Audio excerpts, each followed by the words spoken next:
What's up, guys? Welcome back to the LG Studios here in New York City. It's getting a little bit darker outside. It's getting a little bit later in the day.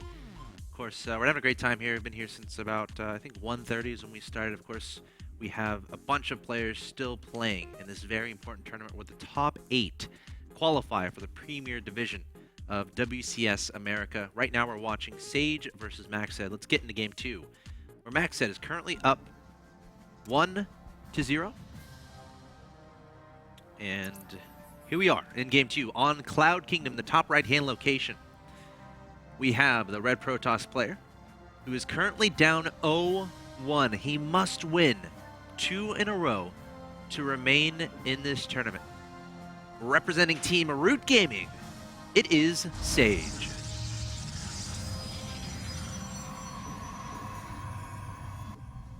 Nick, you can take over here to bottom left. From China, representing Invictus Gaming, it is Macsed. I like that name. It sounds like a Scottish Highlander. It rolls off the tongue, doesn't it? And everyone knows Highlanders are the best at duels. Are we talking wizard duels? Like Harry Potter? No. Like gun duels? Like any type of duels. Because there can only be one, so they're used to it. Oh. Dueling down until there's only one. Never mind. Anyways, Max had a very convincing build in that first game. Yeah. And, you know, Sage just kind of got caught off guard by how many units Max had that early in. And you know what I thought was particularly impressive? Like, a lot of people are looking at that and like, okay, he won. But, you know, Sage is one of the big favorites for a tournament. He's like a, you know, world-class Korean player, right? And Macsed is this guy who a lot of people haven't heard about. I mean, yes, if you're following the Chinese scene, but how often do you get to see these Chinese players actually play? For me, it's a real treat because I almost never get to see them play. And this tournament, they've really shown a lot of strength. They're still, I mean, Macsed is still going strong. And then all the way at the far end of the loser bracket, who've been made it that far because they lost in the very last round of the winners bracket, you have Com and Top, both, you know, world-class players from China as well. So they're really showing a lot of strength in this tournament, I feel. Yeah, it's a really cool storyline that the Chinese players getting involved in this tournament. We'll have to see, you know, how far they can go. Macsed is on the verge of advancing yet another round in the lower bracket, but Sage is going to have something to say about that. Proxying another pylon. Are we going to see Stargate again? We are. Okay. Yeah. This is the very early. I wasn't actually 100% sure the build he did last game if it was the one where he put the second pylon proxied or the third. Yeah. There's a pretty significant difference in those builds. The second one seems to be more common nowadays, trying to really get that Oracle out super fast. Right when the Cybercore finishes, throwing down the Stargate. There it goes. The Cybercore's finishing just out. Boom. Stargate. Boom. But Macsed, of course, he gets in here and he Where's sees your second pylon, bro? Yeah. He's looking around. He says, "A zealot. Scavenger hunt. You're mining 6 probes on gas." He didn't start Warp Gate, which he did notice. He didn't notice that thing wasn't whirling around until just now. And you just build a zealot, and there's nothing else being built in the gateway. Of course, a high-class player like Sage will notice the production animations, so he knows Warp Gate was late. He knows Gateway has been idle. With 6 probes on gas, he knows what's happening. Twilight Council on the way here from Macsed. Oh, was it scouted though? I think it was. I think it was. Let's check Sage visions here real quick. Sage did scout that, yeah. That probe went all the way through there. So a nice pickup for Sage. He's going to see that. Macsed is going to be roaming around with the Stalker looking for the proxy, I'm assuming. Yes. And the Measure Core will be looking around as well, but they're all going in the wrong direction. Well, actually, I think he's just going to put on pressure. Oh, yeah. Well, that too. It feels like, I mean, maybe I think he knows about Proxy Stargate, but he's like, well, he's trying to find a Stargate. There's a couple places it could be. I might waste time. And also, you could find a Stargate, then Oracle pops out and all your units aren't even there anyway. Like, just runs right past your army, right?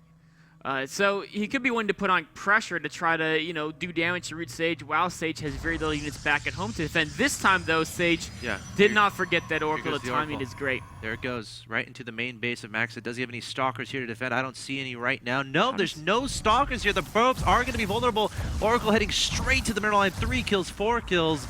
And the probes are on the run. Sage doing a great job with this Oracle so far, but here we have Macsed countering across the map, heading into his opponent's main base, and there's nothing there. Sage waiting for Photon Overcharge, and there it is. He's going to buy himself time. Oracle still on 6 kills. It retreated. A nice probe pull up by Macsed to minimize damage, but I mean, that's all it was. It was minimizing damage. A lot of damage was still done. Sage scouting around now, trying to detect if it's DTs or if it's Blink. And I think I Sage think he is, definitely saw that Twilight. Yeah. I think he's got to be very happy with the way this game is opening. He's like, okay, he's going to blink Stalkers, but because economically I'm ahead of him, right, because of the Oracle harass, I'll just get blink Stalkers too, and not more, so I'll win, right? That's his theory. It's a good theory. It is a good theory, but he also did spend some resources on the Stargate Oracle. So, you know, he's a little bit slower to the blink game. He's moving out.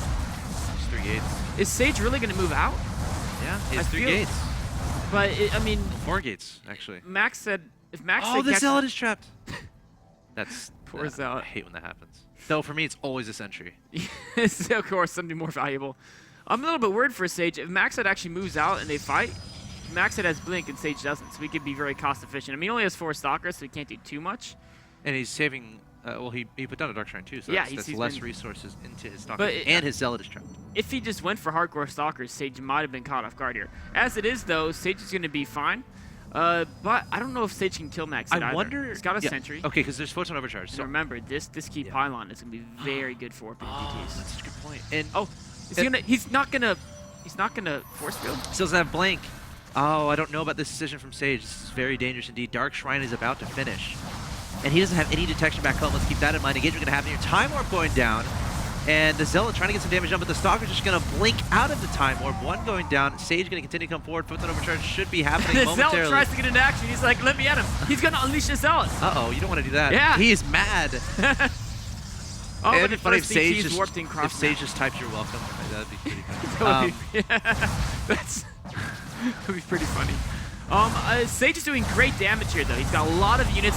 The problem for Sage is Photon Overcharge may drive away eventually. The warp Here's gates the are empowered. DT. Oh, okay, there's the DT in the main doing a lot of damage. No more. Oh, now the warp gates come back. Can he warp in? He doesn't have. He can warp into DT defensively as well if he wanted to. Yeah, absolutely. And Max said he didn't take too much Stalkers. probe damage. He's just gonna warp in Stalkers. Okay, I guess. I don't know. I don't know either. Other one Well, I works. guess he assumed that he had the Oracle there, right? So the Oh, Oracle would just yes. potentially detect it. Yes. Where's that Oracle? That's actually. That's a really good. Maybe it went back to Oh, it detect died. the DT. It died at some point.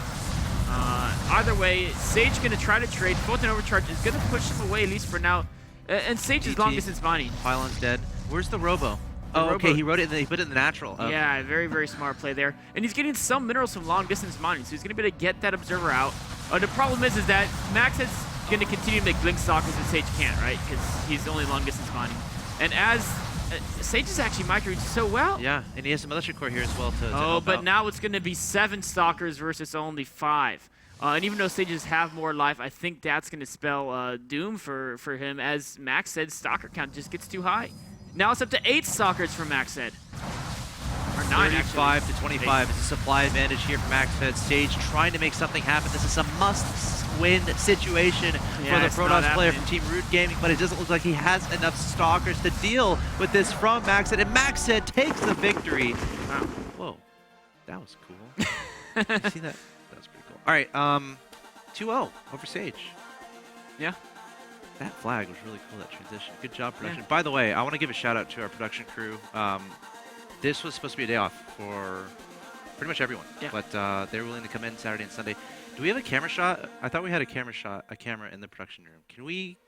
Dang it, we don't have that anymore. We used to have it, but again, thanks. Huge shout out to them. Of course, we're starting to wind down on Sunday. I think we have one more match remaining here. One or two. Yeah. Okay, again, congratulations to Macsed for taking out Sage. He'll be staying alive in this, of course, WCS America qualifying tournament. And Sage, unfortunately, is going to be knocked out. So. Yeah, I mean, he played well. He made it very far in the tournament. He's a legendary player. He's you know, Team Root's ace player. But Max said it just his built-in transitions, going DTs was really clever. I really like that. Yeah. You know, he opened Blink and then he realized he lost too many probes to match Sage in just pure military strength because of the lesser income. So he went to DTs. It was a calculated gamble, and in that time it really paid off in a big way. And Sage had his Oracle with his main army. Yeah. So he had to basically sent that all the way back if he wanted to save his probes. Of course, had to make that robotics facility. That took a very long time. But again, congrats to Macsed, taking the 2-0 over Sage. He'll be advancing to the next round. Coming up next, we got, I think we have Mia versus Drunken Boy. Of course, we talked about Drunken Boy a little bit earlier.